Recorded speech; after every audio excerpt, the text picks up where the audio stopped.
This is going to be your guide about egg shiny swapping in Pokemon Sun and Moon. So yesterday, I did do a similar video to this, but mostly just talking about how it's similar to the time machine method in the 6th generation, mostly the implications of how this process actually works. Well, this video is going to be about doing it for yourself, and first off, you're going to need the shiny charm or a Masuda method Ditto or whatever Pokemon you need to use for that, mostly because we'll start breaking down the mechanics in this video, since it's very simple and very complicated at the same time. It's kind of strange. So what I did was I went onto the GTS, and you can pretty much find a Ditto that's in a foreign language really easily. I just searched up Ditto, I canceled all the searches that have legendary Pokemon in them, and then that means you can go and find what you want. And for the most part, people are looking for other Dittos because they're swapping for regions. They're swapping so they can get a Masuda method Ditto or something like that. And because of this, it's not going to be very difficult. However, if you do receive a shiny Ditto or a 6IV, or God forbid, a 6IV shiny Ditto, that is a 100% completely illegitimate hack Ditto, and you will not want to be using it for this method.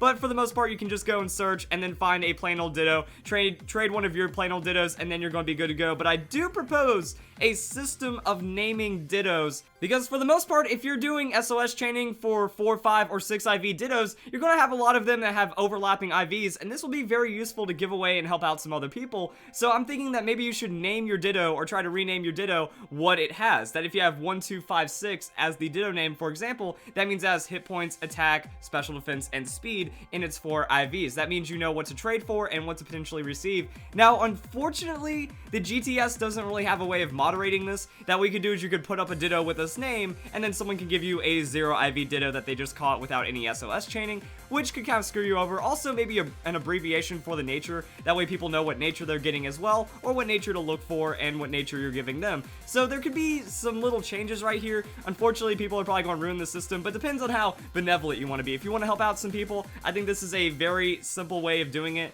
that depending on the IVs of your Ditto, you can just name them as to what IVs they have, and I think that this number system works pretty well. After that, you're going to need a Magikarp, but those can be caught pretty much anywhere. I'll just leave a link down to Cerebi for all the routes to where you can find a Magikarp. You go fish, you catch a Magikarp, and then you're going to be good to go. So now we have this, the guide to swap breeding, and pretty much it's done in some simple steps, and as we can see, here's the breakdown. A method of breeding that exploits a quirk in Pokemon Sun and Moon's egg generation that predetermines your eggs very far in advance. We're talking before you've even deposited the parents into the nursery. You can verify it yourself by following these steps. Save your game, deposit Ditto and Magikarp, collect and hatch as many eggs as you want, examine them, record their natures, genders, IVs, etc., reset the game, deposit Ditto again, along with any other Pokemon that is not 100% male, 100% female, or genderless, collect, hatch, and examine the eggs again. Their natures, gender roles, ability roles, they'll all be the same. And that just that was the idea. That was the beginning of this idea. So you can effectively use it like the time machine method, that depending on what other parents you're using, you can predetermine natures, IVs, and whatever other Pokemon you want. One way of looking at this is it's kind of like looking into the future, but in a shorter amount of time, because Magikarp egg cycles are so short, that any other Pokemon is going to take 2, 4, 6, 8 times longer or whatever. So if you hatch 100 Magikarp eggs, and on the 80th egg you find out that there's a shiny or a Pokemon that has perfect IVs or whatever you're looking for, well then that means all you have to do is get the same amount of eggs, then only hatch the 80th egg, and then the Pokemon will have the same outcome.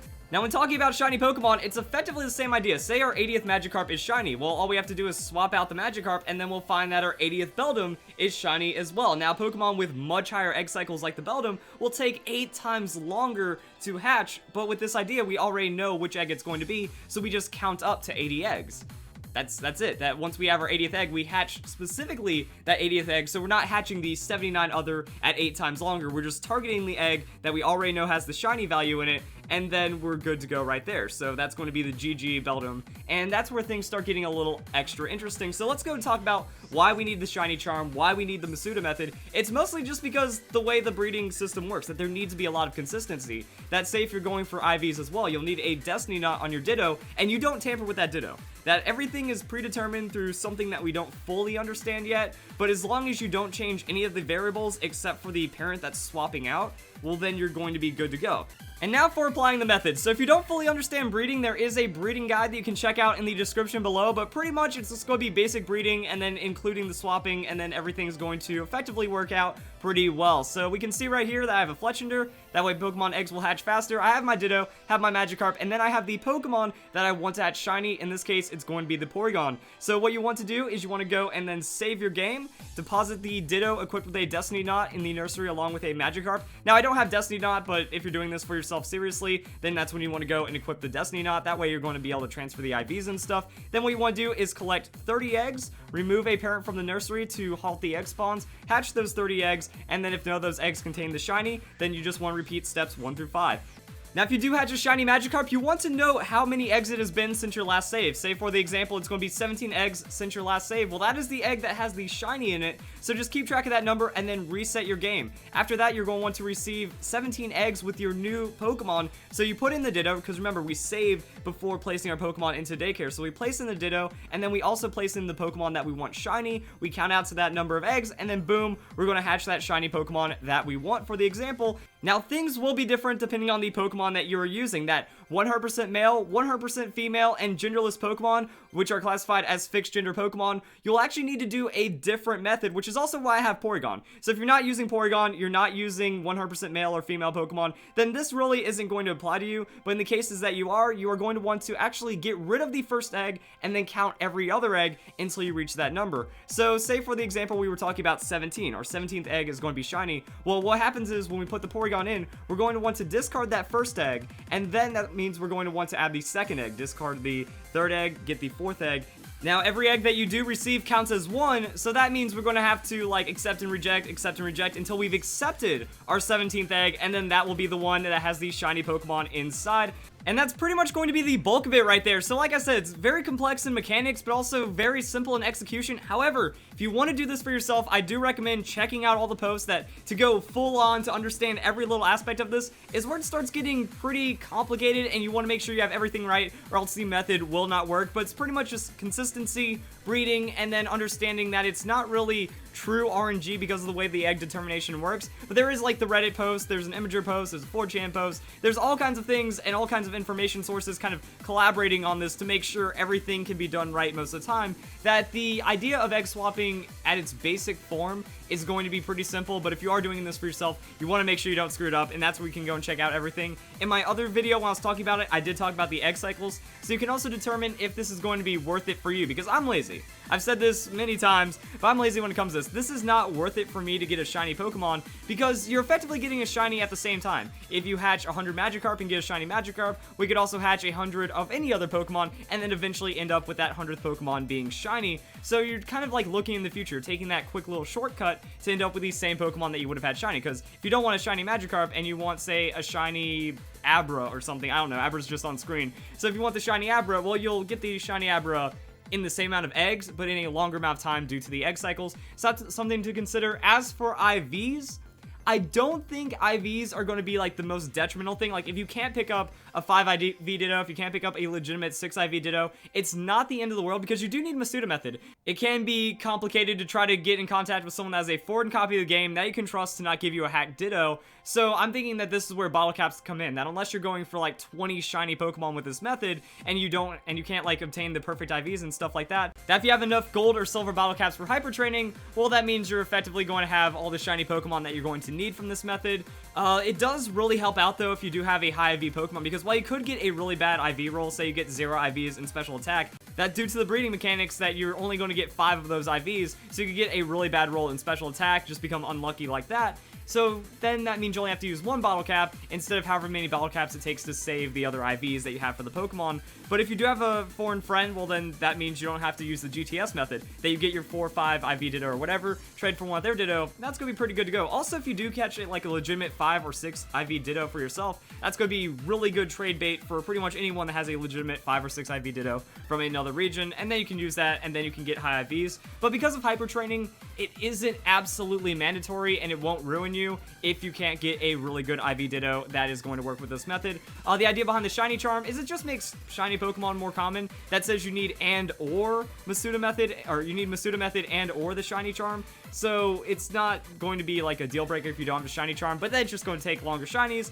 If you don't have a Shiny Charm, then there's no real reason to be going for shiny Pokemon to begin with. So to kind of finish everything off, I think we have this really good comment right here.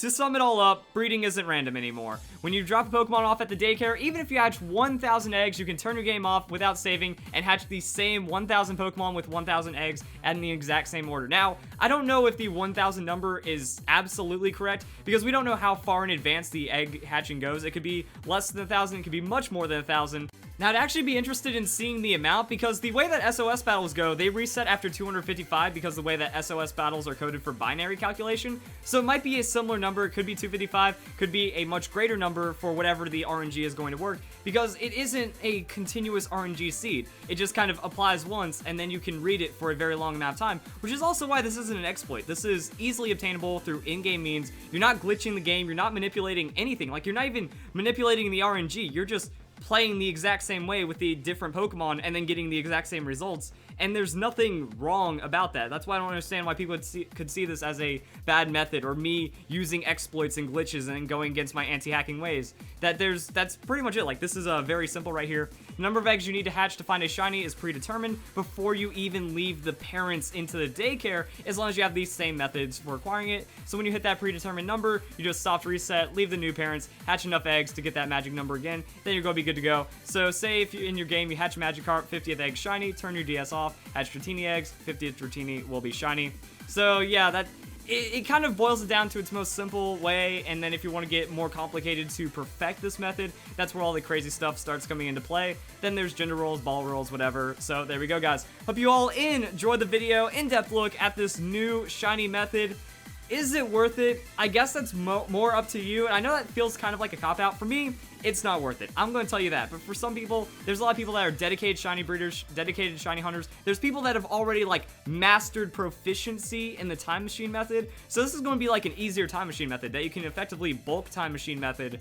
And if people are already good at that, well, then this is definitely going to be worth it for them. Also depends on the egg cycle. If you're doing a 2,000 egg cycle Pokemon compared to a 1,000 egg cycle Pokemon, probably not going to be as worth it because, yeah, you're not taking twice as long because after you swap out, regather the eggs and stuff, it might actually become close to the same amount of time and that you just pretty much understand that you're having a shiny or something like that. But yeah, this doesn't mess with shiny values. This doesn't do anything bad to the game. So go out and do it if you can understand it and you want to take the time to invest into it. So guys, enjoy the video. Hope you all have a nice day. Thank you very much for watching.